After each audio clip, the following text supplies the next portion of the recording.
जय श्री कृष्ण। सनातन विजडम भगवत गीता में आपका स्वागत है।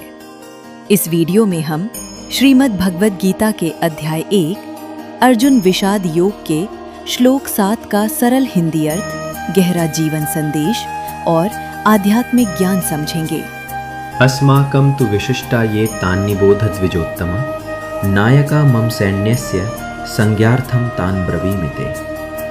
हे श्रेष्ठ ब्राह्मण द्रोणाचार्य, अब आप हमारी सेना के उन प्रमुख योद्धाओं को जानिए जिनका परिचय मैं आपको देता हूँ। यह श्लोक केवल योद्धाओं की सूची शुरू करने के लिए नहीं है। इसके पीछे दुर्योधन की मानसिक स्थिति भी छिपी हुई है। जब दुर्योधन ने पांडवों की विशाल और सुव्यवस्थित सेना देखी, तब उसके भीतर हल्का भय उत्पन्न हुआ। उसे लगा कि सामने की सेना साधारण नहीं है। इसलिए वह तुरंत द्रोणाचार्य के पास जाता है और अपनी सेना के शक्तिशाली योद्धाओं का वर्णन करना शुरू करता है। वह स्वयं को और अपने गुरु को मानसिक रूप से मजबूत करने का प्रयास करता है।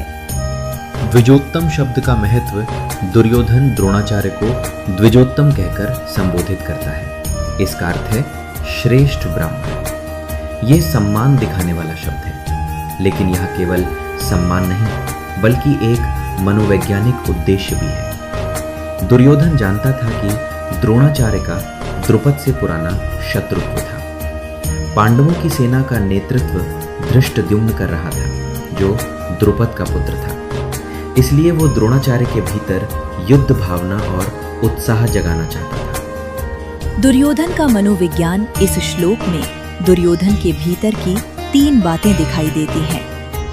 1. अंदर का भय। बाहरी रूप से आत्मविश्वासी दिखने वाला दुर्योधन अंदर से चिंतित था। 2. दिखावटी आत्मविश्वास। वह अपनी सेना के महान योद्धाओं का नाम लेकर स्वयं को मजबूत दिखाने का प्रयास करता है। 3. नेतृत्व की रणनीति। संकट के समय नेता अपने लोगों का मनोबल बढ़ाने की कोशिश करता है। दुर्योधन भी यही कर रहा था। जीवन के लिए सीख 1। संकट में मन की वास्तविकता सामने आती है। जब कठिन परिस्थिति आती है, तब व्यक्ति का असली आत्मविश्वास दिखाई देता है। 2.